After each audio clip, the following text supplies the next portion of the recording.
나랑 맞지 않고 일하는 게 행복하지 않아. 하지만 먹고 살려면 하기 싫은 일을 해야 한다. 우리는 너무 쉽게 자신을 희생하는 인생에 가둔다. 자신이 바라는 인생을 살지 못하는 모든 책임을 경제적 상황에 돌려버린다. 햇볕 따뜻한 곳에 온전한 자기만의 자리가 있는 것을 잊고 사는 것 아닐까. 돈이 있다는 것, 그것은 그만큼 자유롭고 독립적인 삶을 영위할 수 있다. 그런데도 세상에 부자가 그렇게 많지 않은 이유는 무엇일까? 왜냐하면 가난한 채로 사는 것도 그만큼 쉽기 때문이다. 보드 셰퍼의 돈. 이 책을 통해 부자가 되는 법을 배워보자. 당신에게 있어 어느 정도가 잘 사는 건지 명확한 숫자를 댈 수 있어야 한다. 언제까지 얼마의 돈을 모으기 원하는지 아래와 같이 적어보기 바란다. 5년 안에 나는 10억의 돈을 갖게 될 것이다. 그리고 숫자를 그림으로 바꾸어 그려야 한다. 우리의 잠재의식은 숫자나 글자에 반응하는 것이 아니라 그림에 반응한다. 잠재의식이야말로 우리가 해야 할 일을 자동적으로 수행하게 하는 원동력이기 때문이다. 당신은 자신의 잠재의식에 필요한 그림들을 제대로 주고 있는가? 우리 인간의 뇌는 위치와 방향을 지속적으로 확인할 수 있는 그런 지도를 필요로 한다. 내가 만든 그 사진은 실제로 목표에 도달하기 훨씬 전에 이미 내 안에서 실현되어 있었던 것이다. 자신만의 꿈의 앨범을 만들어 그것을 항상 펼쳐보라. 눈을 감고 원하는 삶을 산다는 게 어떤 모습일지 그려보라. 석 달 정도만 이것을 계속 되풀이해보라. 그러면 잠재의식에 무언가 중요한 것을 받아들이기 시작했다는 사실을 느끼게 될 것이다. 부자가 되는 것은 기적이 아니다. 기적은 우리를 찾아오지 않는다. 우리 스스로 기적을 불러일으켜야 한다. 기적을 불러일으키기 위해 필요한 4가지. 첫 번째, 책 읽기. 다른 사람이 수년 동안 경험하고 연구한 정수를 단 몇 시간 안에 읽을 수 있다는 건 정말 대단한 행운이다. 우리는 모든 실수를 더 이상 몸소 되풀이할 필요가 없다. 우리에게 필요한 모든 지식이 어딘가에 적혀 있는 것이다. 두 번째, 자기만의 성공일지 쓰기. 그날 당신이 올린 성과를 하나도 빠짐없이 기록해라. 약속을 잘 지켰거나 업무를 성공적으로 완수했거나 다른 사람을 기쁘게 해서 당신이 받은 칭찬과 감사를 모두 기록해라. 우리 뇌는 우리가 저지른 실수와 실패를 성공보다 10배 정도는 더 쉽게 그리고 오래 기억한다. 그래서 우리는 자기 자신에 대해 전체적으로 실제보다 훨씬 나쁜 이미지를 갖게 된다.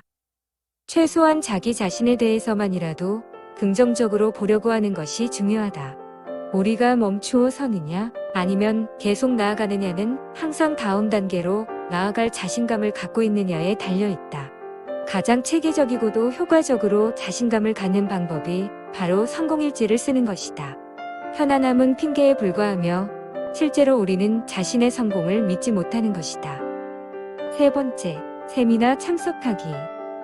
세미나에서는 듣고 보고 느끼고 체험하는 것을 동시에 할 수 있다.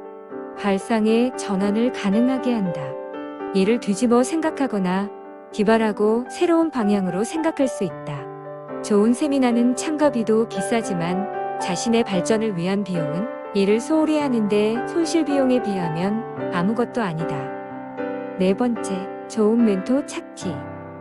우리는 태어나는 순간부터 모방을 통해 대부분의 것을 배운다. 또한 우리가 인정하는 것보다 훨씬 더 많이 주변 환경의 영향을 받는다. 주변에 자신보다 더 나은 사람들이 많으면 우리는 발전한다. 당신은 당신 자신의 신념을 바꿀 수 있다. 신념을 바꾸면 인생이 바뀐다. 윈스터 처칠은 말년에 고향 근처에 있는 대학으로부터 강연 요청을 받았다. 위대하고 유명한 영국인의 실제 모습을 보기 위해 전국에서 많은 사람들이 몰려들었다. 수천 명의 사람들이 그 대학 대강당에 빽빽이 들어찼고 모두 이 위대한 인물의 힘있는 연설을 숨죽여 기다렸다.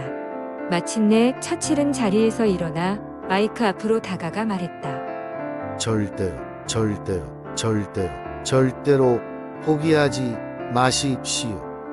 그리고는 다시 돌아가 앉았다. 그것으로 끝이었다. 포기하지 않는 것이 그의 인생 주제였던 것이다. 왜 절대로를 4번이나 반복했을까? 그것은 처칠이 인간의 본성을 너무나 잘 알기 때문이었다. 인간은 스스로 한계를 그으려는 성향을 갖고 있다. 아인슈타인 이후 우리는 관찰자가 자기 현실을 만들어내는 것이란 사실을 알게 되었다. 우리는 눈에 보이는 것은 단지 우리가 그렇게 보기 때문에 그런 모습으로 존재하는 것이다. 잘 생각해보라. 당신의 상황은 반드시 변해야 하는가? 그렇다면 당신이 직접 그것을 변화시켜야 한다. 그리고 당신은 그렇게 할 수 있다. 무언가를 반드시 해야 하는가? 또는 하지 않아도 되는가는 당신의 신념에 달려 있다. 그러면 이제 당신은 자신에게 입력된 프로그램을 업그레이드하거나 바꿀 수 있다. 기적을 일으키려면 용기가 필요하다. 5년 안에 부자가 되려면 위험을 감수할 준비가 되어 있어야 한다. 당신에게 위험이란 무엇인가? 어느 유명한 투우사가 말했다. 겁이 없어서 황소와 싸운다면 그것은 아무것도 아니다. 그리고 겁이 나서 황소와 싸우지 않는다면 그 또한 아무것도 아니다. 하지만 겁이 나는데도 황소와 싸우는 것은 대단한 일이다. 어느 돈 많은 사람도 이런 말을 했다.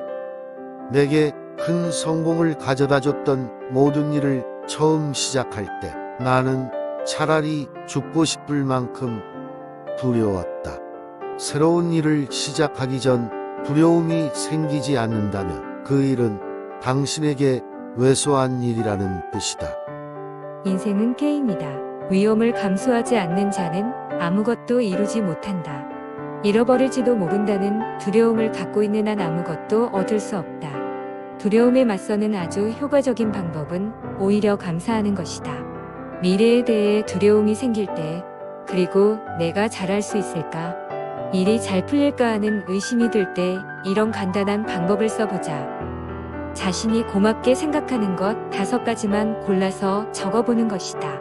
두려움은 어둠과 같다. 우리는 그것을 뜯어낼 수도 삽으로 퍼낼 수도 없다. 그러나 빛이 어두움을 몰아내듯 감사하는 마음은 두려움을 밝게 비춘다.